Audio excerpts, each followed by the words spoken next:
ఏపీలో రాజకీయ సమీకరణాలు వేగంగా మారుతున్నాయి. కూటమి ప్రభుత్వం ఏర్పడి 13 నెలలు పూర్తయింది. వైసీపీ లక్ష్యంగా కూటమి పార్టీలు రాజకీయ వ్యూహాలు అమలు చేస్తుంది.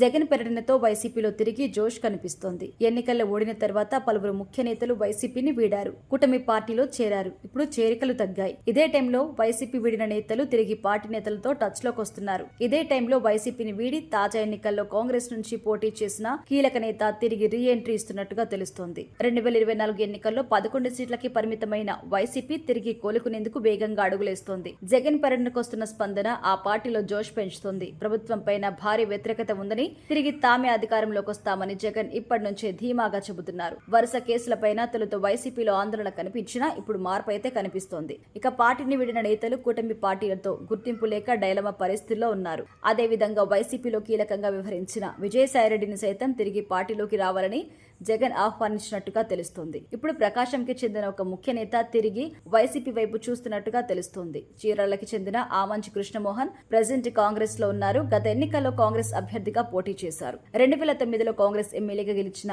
ఆమంచి 2014లో స్వతంత్ర అభ్యర్థిగా గెలిచి టీడీపీకి మద్దతుగా ఉన్నారు. 2019 ఎన్నికల్లో వైసీపీ నుంచి పోటీ చేసిన ఆమంచి పైన టీడీపీ అభ్యర్థి కరణం బలరాం విజయం సాధించారు. వైసీపీ అధికారంలోకి రావడంతో కరణం బలరాం తన కుమారుడితో సహా జగన్ పార్టీకి దగ్గరయ్యారు.